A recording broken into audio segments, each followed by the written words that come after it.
primera comunión. Y dijo el Señor: Tú eres Pedro, y sobre esta piedra edificaré mi iglesia. El Santo Padre, Benedicto XVI, en su aprobación y promulgación del compendio del Catecismo escribió: Agradezco infinitamente a Dios nuestro Señor el haber dado este catecismo por mi venerado y amado predecesor, el Papa Juan Pablo II. Estos, la Iglesia, el Papa y el Catecismo, son los fundamentos de esta catequesis de primera comunión. En el nombre del Padre, del Hijo y del Espíritu Santo. Amén. Ave María Purísima, sin pecado concebida. Bienvenidos, amigos, a nuestro programa número 38, a este curso para padres y catequistas de primera comunión. Mónica, bienvenida, muchas gracias por tu presencia. No, gracias a vos. Bueno, y hoy iremos rápido porque tenemos muchas cosas para contarles. Como siempre, comenzaremos con la historia sagrada, ya hacia el final de la vida de nuestro Señor, y concretamente veremos su pasión y muerte. Y dice así la historia sagrada. El cortejo avanzaba por las calles estrechas, dirigiéndose una de las puertas que se abrían en la muralla que rodeaba la ciudad. Jesús no daba más. Había pasado la noche en blanco. Estaba desangrado por la flagelación, cubierto de heridas. Cayó vencido bajo el peso de la cruz. Lo hicieron levantar a golpes. De pronto advirtió la presencia de su madre, mezclada con la multitud. Se miraron largamente, poniendo el corazón en la mirada.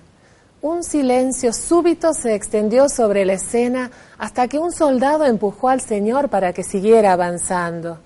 De entre la gente se destacó una mujer valiente, compadecida de Jesús. Eludió la vigilancia, se acercó a él y con su manto le limpió la cara, llena de sangre y escupidas. Esa mujer se llamaba Verónica y su gesto mereció la gratitud del Hijo de Dios. Dos veces más cayó Jesús. Sus fuerzas lo abandonaban y los verdugos temieron que se fuera a morir en el camino. Detuvieron entonces a un hombre que volvía de trabajar en su campo, Simón de Cirene, y le obligaron a cargar con la cruz del Señor. Casi a la rastra recorrió los últimos metros hasta llegar arriba del monte Calvario. Una vez allí, lo desnudaron y lo clavaron en la cruz utilizando 3 clavos. Con 2 de ellos atravesaron sus muñecas, con el tercero los pies. Luego lo levantaron en alto. También crucificaron a 2 ladrones, uno a su derecha y otro a su izquierda. Eran las 12 del día. Una extraña oscuridad cubrió el lugar. Jesús quedó colgado de sus heridas entre el cielo y la tierra. Sobre su cabeza habían puesto un cartel que decía: Cristo, Rey de los Judíos. La gente se reía de él. Al pie de la cruz estaba María, su madre, de pie. También algunas mujeres y Juan, el apóstol preferido. Nadie más acompañaba al Redentor del mundo. El ladrón crucificado a la izquierda maldecía al Señor porque no lo libraba del tormento que sufría. El crucificado a la derecha le señaló que Jesús ningún mal había hecho, mientras ellos, en cambio, estaban pagando por sus crímenes. Después, dirigiéndose a Jesús, le dijo: Señor, acuérdate de mí cuando llegues a tu reino. Jesús le contestó: Hoy mismo estarás allí. Dimas, el buen ladrón, se había robado el cielo. Ya se iban a cumplir 3 horas desde que Jesús fuera clavado en la cruz. Solo el deseo de sufrir cuando pudiera sufrirse para redimirnos lo mantenía con vida. Miró a su madre y refiriéndose a Juan le indicó: Ahí está tu hijo. Y volviéndose a Juan insistió: Ahí está tu madre. En Juan nos hallábamos representados todos nosotros, de manera que, desde ese momento, María Santísima, Madre de Dios, fue también Madre nuestra. Se acercaban las 3 de la tarde. Jesús se sentía tremendamente solo en los umbrales de la muerte. Tremendamente triste, se dirigió a su padre. Padre mío, ¿por qué me has abandonado? Agregó después: tengo sed. Un soldado colocó una esponja en la punta de una caña, la empapó en vinagre rebajado con agua y la acercó a sus labios. Murmuró el Señor: todo está cumplido.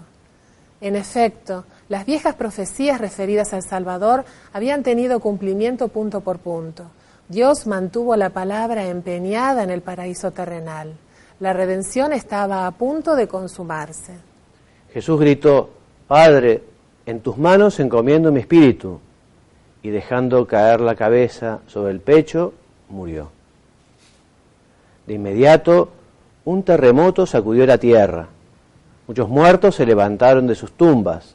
El velo del templo, que separaba el Sancta Sanctorum del resto de aquel edificio, se dividió por el medio, indicando que Dios ya no estaba allí y que una nueva alianza con todos los hombres, sellada por la sangre de su Hijo, reemplazaba la antigua alianza pactada con Abraham.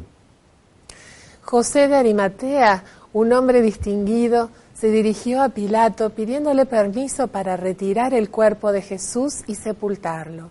Pilato se lo concedió, ordenando sin embargo que comprobaran antes si el Señor había muerto realmente. En cumplimiento de esa orden, un oficial romano que se llamaba Longinos atravesó el pecho de Jesús con su lanza y del corazón herido brotó sangre y agua. Conmovido, Longinos creyó que Jesús es el Hijo de Dios. Bajaron el cuerpo de Jesús y lo pusieron en brazos de María, su madre. Esta había permanecido junto a la cruz, uniendo sus sufrimientos a los de su Hijo, para así asociarse a la redención. No lejos del lugar de la crucifixión, José de Arimatea poseía una tumba cavada en piedra, donde nadie había sido enterrado. Allí colocaron el cadáver del Señor, luego de lavarlo, envolverlo en vendas y cubrirle la cara con un sudario. Cumplida esta tarea, José de Arimatea, algún ayudante y las mujeres que lo acompañaban corrieron una pesada roca y cerraron con ella la entrada de la tumba. Anochecía. Mónica, y a modo de objetivo, ¿qué es lo que podemos destacar?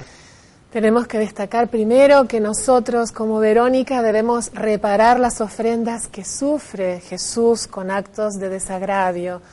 Como Simón de Cirene, ayudarlo a llevar la cruz con espíritu de penitencia y acompañarlo como María Santísima. ¿Y qué más? Como Juan, ver en ella nuestra Madre. Como Dimas, practicar la virtud de la esperanza, confiando en alcanzar el cielo, cualquiera haya sido nuestra vida hasta ahora. Y como José de Arimatea, aprender a sacar la cara por el Señor cuando sea preciso. También. Segundo, insistir también respecto a que en cada misa se repite el sacrificio del Calvario. Muy bien. La verdad que los objetivos son muy buenos, ¿no? Volvemos a repetir, como la Verónica, debemos reparar las ofrendas. Actos de desagravio es pedir perdón por los que no piden perdón, o pedir perdón también por los propios pecados. Como Simón de Cirene, ayudarlo a llevar la cruz, llevando la cruz que cada uno ha recibido.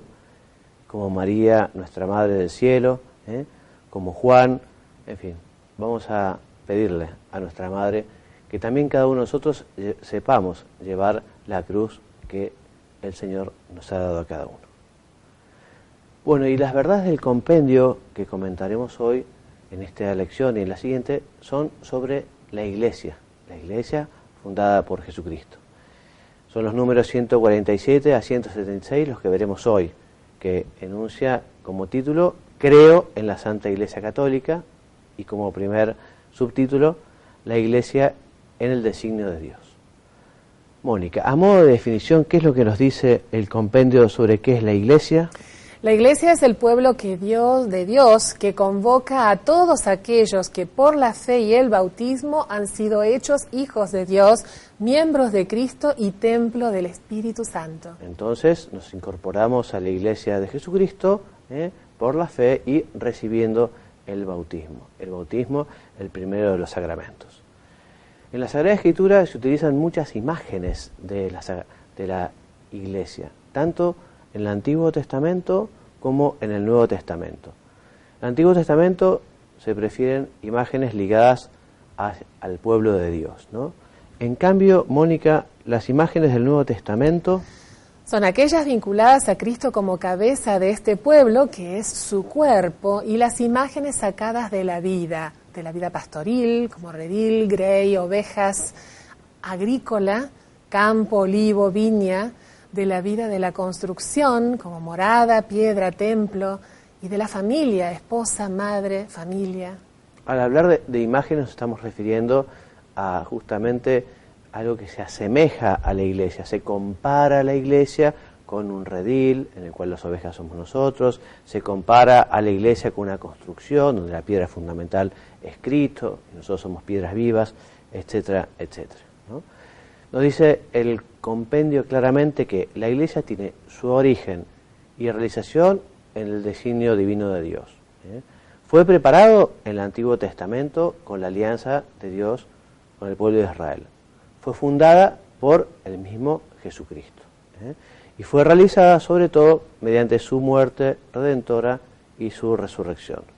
Más tarde, Mónica, se manifestó como misterio de salvación mediante la efusión del Espíritu Santo en Pentecostés. Al final de los tiempos alcanzará su consumación como asamblea celestial de todos los redimidos. Por eso la iglesia no es una invención de los apóstoles, no es que se reunieron y dijeron, bueno, a ver qué podemos hacer para continuar con este bellísimo mensaje de Jesucristo. No, podría haber sido una buena idea de los apóstoles, pero no fue así. La iglesia la fundó Jesucristo y como veremos quiso poner a Pedro como fundamento de su iglesia. La misión de la iglesia, Mónica, es la de anunciar e instaurar entre todos los pueblos el reino de Dios. Muy bien, la iglesia es el germen e inicio sobre la tierra de este reino de salvación. Y también es misterio en cuanto que en su realidad visible se hace presente y operante una realidad espiritual y divina que se percibe solamente con los ojos de la fe. Muy bien, y la iglesia también es sacramento universal de salvación. Si los sacramentos son signos sensibles y eficaces de la gracia instituidos por Jesucristo para santificarnos, la iglesia también es sacramento, porque la misión de la iglesia fundamentalmente es ayudar a los hombres a ir al cielo. Por eso Jesucristo nos quiso dar su iglesia, para que su iglesia, con los medios que Dios le dio, fuera realmente un sacramento de salvación para los hombres. Muy bien, otro título. La iglesia, pueblo de Dios, cuerpo de Cristo y templo del Espíritu Santo. Entonces, Mónica, la iglesia es el pueblo de Dios porque Él quiso santificar y salvar a los hombres no aisladamente, sino constituyéndolos en un solo pueblo. Muy bien, eso lo dice la Lumen Gentium en su capítulo número 9, ¿no? Este pueblo del que se llega a ser miembro mediante la fe de Cristo y el bautismo tiene por origen a Dios Padre, por cabeza a Jesucristo, por condición la dignidad y la libertad de los hijos de Dios, por ley el mandamiento nuevo del amor, por misión la de ser sal de la tierra y luz del mundo, por destino el reino de Dios ya iniciado en la tierra. Muy bien, entonces es un pueblo de Dios que participa del oficio sacerdotal de Cristo en cuanto ofrece sacrificios espirituales. También es pueblo de Dios y participa de su oficio profético, y lo hace cuando se adhiere a la fe de Jesucristo, la profundiza y la testimonia. Y también participa de la función regia, o sea, de Jesucristo como rey. ¿Y cuál es la característica del reinado de Cristo? El servicio. Por eso la iglesia participa de la función regia de Cristo con el servicio. También la iglesia es cuerpo de Cristo porque une consigo íntimamente a sus fieles.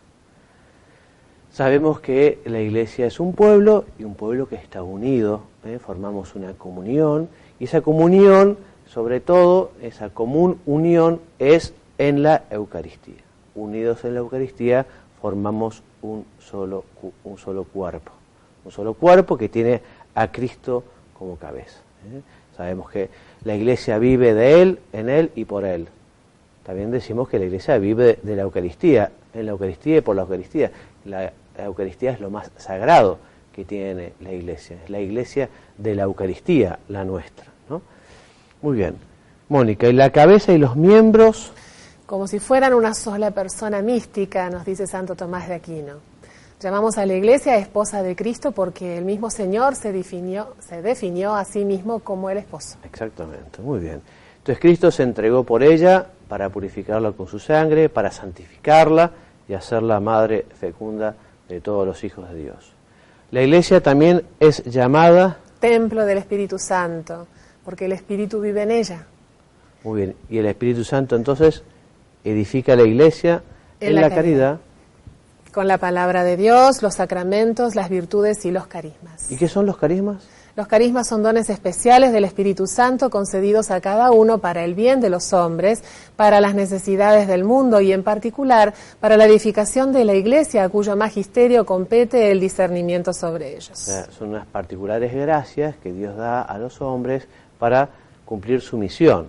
Los carismas que da el Espíritu Santo de la Iglesia son de los muy variados, en las personas y también en las instituciones. Se dice, bueno, tal institución tiene tal carisma. ¿Qué quiere decir? Bueno, que el Espíritu Santo infundió, digamos, esta misión o para que diera este mensaje de esta perspectiva sobre el Evangelio. Muy bien, la Iglesia es una, santa, católica y apostólica. Mónica, la Iglesia es una porque tiene como origen y modelo la unidad de un solo Dios, como fundador y cabeza a Jesucristo, que estableció la unidad de todos los pueblos en un solo cuerpo, como alma al Espíritu Santo, que une a todos los fieles en la comunión en Cristo. Muy bien, también la Iglesia es una porque tiene una sola fe, una sola vida sacramental, una única sucesión apostólica, tiene una común esperanza y la misma caridad. Esta única Iglesia de Cristo subsiste en la Iglesia Católica, gobernada, como hemos dicho, por el sucesor de Pedro y por los apóstoles. Y respecto, Mónica, de las iglesias y comunidades eclesiales que se separaron de la plena comunión con la Iglesia, se hallan muchos elementos de santificación y verdad. En ellos encontramos efectivamente semillas de verdad, así le gustaba decir al Papa Juan Pablo II, ¿no?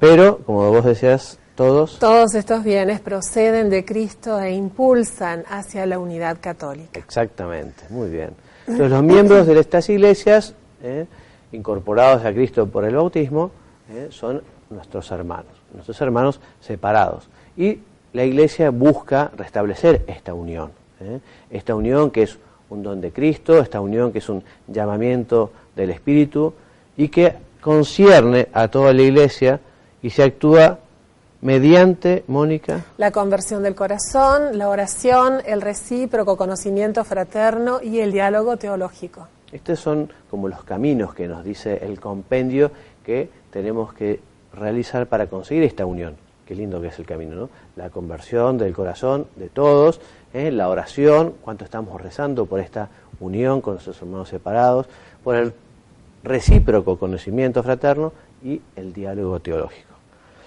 Muy bien, Mónica, la Iglesia es santa porque Dios es santísimo, Dios santísimo es su autor, Cristo se ha entregado a sí mismo por ella para santificarla y hacerla santificante.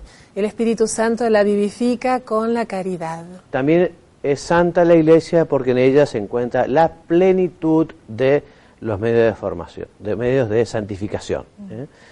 Y también es santa porque en su seno cuenta con María Santísima y tantas personas que han llevado una vida santa. La santidad de la Iglesia es la fuente de la santificación de sus hijos, o sea, la Iglesia nos llama a todos a ser perfectos como nuestro Padre Celestial es perfecto.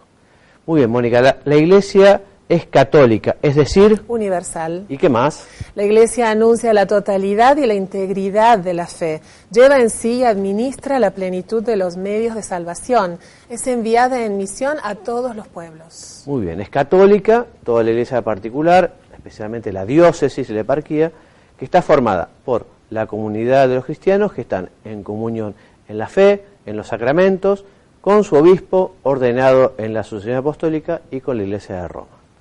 Todos los hombres, de modos diversos, pertenecen o están ordenados a la unidad católica del pueblo de Dios. Por eso la Iglesia es misionera y está llamada a buscar a todos los hombres. Y todos los hombres están llamados a buscar la verdad. O sea que encontrando a la verdadera Iglesia, lo que hay que hacer es abrazar esa fe y vivir conforme a ella. Muy bien, la Iglesia está plenamente incorporada a la Iglesia. ¿Quién está plenamente incorporado, Mónica, a la Iglesia católica? quien poseyendo el Espíritu de Cristo se encuentra unido a la misma por los vínculos de la profesión de fe, de los sacramentos, del gobierno eclesiástico y de la comunión. Eso se llama estar en plena fe, cuando está en perfecta unión. Y los bautizados que no realizan plenamente dicha unión católica están en cierta comunión, aunque imperfecta. La Iglesia católica se reconoce en relación con el pueblo judío, el pueblo elegido por Dios, su pueblo elegido. Evidentemente nosotros de allí nos hemos nutrido y hemos recibido toda la antigua alianza. Dios se ha manifestado de una manera tan amorosa a ese pueblo elegido, ¿no? Al pueblo judío pertenecen la adopción como hijos, la gloria, las alianzas, la legislación, el culto, las promesas, los patriarcas. Del procede Cristo según la carne, como para no tener amor y estar tan agradecido, ¿no? Por eso la fe judía también es ya una respuesta a la revelación de Dios en la antigua alianza. Y respecto de la unión de la Iglesia con las religiones no cristianas, podemos decir que, en fin, todo bien que existen estas religiones vienen de Dios. Dios es quien da todo bien, y por eso la Iglesia católica, Mónica, reconoce que cuanto de bueno y verdadero se encuentra en las otras religiones viene de Dios, es reflejo de su verdad, puede preparar para la acogida del Evangelio y conducir hacia la unidad de la humanidad en la Iglesia de Cristo.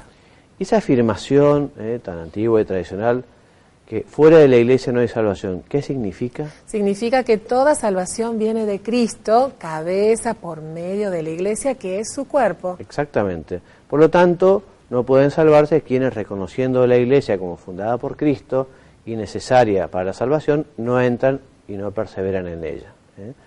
Bueno, gracias a Cristo y a su Iglesia pueden alcanzar la salvación todos aquellos que, sin culpa alguna, ignoran el Evangelio de Cristo y su Iglesia, pero buscan sinceramente a Dios bajo el influjo de la gracia.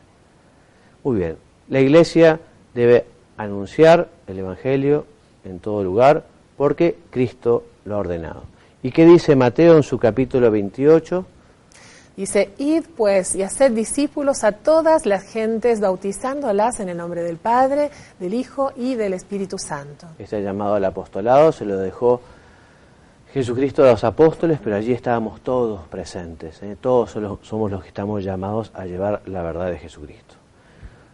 La Iglesia es apostólica por su origen, ya que fue construida sobre el fundamento de los apóstoles, por su enseñanza, que es la misma de los apóstoles, por su estructura, en cuanto es instruida, santificada y gobernada hasta la vuelta de Cristo por los apóstoles, gracias a sus sucesores, los obispos, en comunión con el sucesor de Pedro. Muy bien. Jesús, el enviado del Padre, llamó a 12, que los eligió, los formó y luego los envió a que llevaran este mensaje. La sucesión apostólica es la transmisión justamente del sacramento del orden y de la misión y de la potestad de los apóstoles a sus sucesores, los obispos. Y gracias a esta transmisión, la Iglesia se mantiene en comunión de fe y de vida con su origen. Mónica, estamos a 3 minutos, así que vamos a hacerlo muy rápido, en pocas palabras, tus consejos. Muy rápido, pero es importante que lo tengamos presente. Las personas somos una unidad, cuerpo, mente y espíritu. Nuestra naturaleza es humana. A diferencia de los ángeles, que los ángeles fueron creados, son seres puramente espirituales. Entonces aquí viene el tema. A veces cuando fallece una persona que es muy querida, o sobre todo si es niño, si es joven, si es un bebé, se suele escuchar, bueno, ahora hay otro angelito en el cielo. Con todo cariño les cuento, tenemos que corregir esto que es un pequeño, o no sé si tan pequeño, error doctrinal, porque la persona, su naturaleza es humana y al fallecer no se convierte, no se transforma en un ángel. En tal caso pasará a ser un santo, tal vez particular, porque esa persona para sus seres queridos está más cerca de Dios.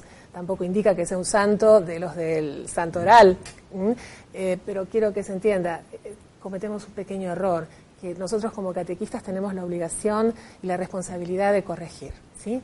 Padre Juan María. Es verdad. Y esos errores pequeños, como a veces algunos también hablan de algunas pseudo devociones, ¿no? Yo soy muy devoto de la difunta Correa o del gauchito Gil, y cosas que escuchamos, hacer el esfuerzo de ir corrigiendo y explicando.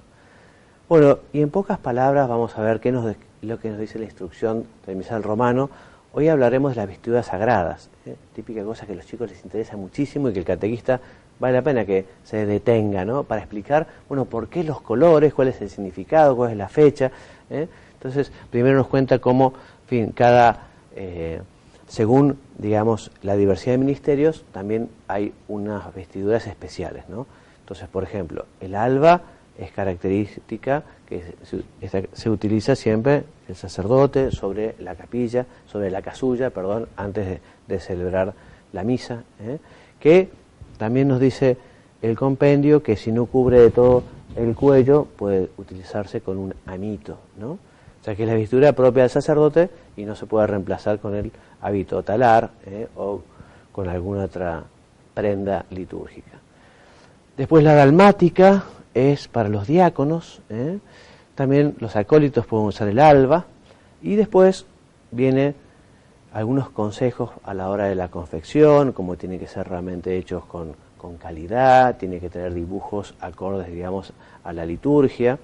Nos explica para qué se utiliza cada uno de los colores, el blanco en determinadas fechas, el rojo, el verde, que no vamos a explicar ahora, pues estamos a punto de terminar, el morado, el violeta, el negro, que se puede utilizar en las misas de difuntos, y el rosado, que en muy pocas oportunidades en el año se utiliza. Los días de mayor solemnidad, las prendas litúrgicas, las vestiduras litúrgicas pueden ser confeccionadas o utilizarse con materiales más nobles, ¿no? Bueno, y la instrucción del misal romano nos habla del uso de los misales, y nos habla de cómo en el tiempo litúrgico hay determinadas fiestas, ¿no? Y así vamos acompañando al Señor durante toda su vida. Esto se los recomendamos que lo lean con mayor detenimiento por su cuenta, porque es muy enriquecedor. Nos despedimos porque ya es la hora y les envío mi bendición. Que Dios los bendiga y los haga muy santos. Amén. La Iglesia, el Papa y el Catecismo son los fundamentos de esta catequesis de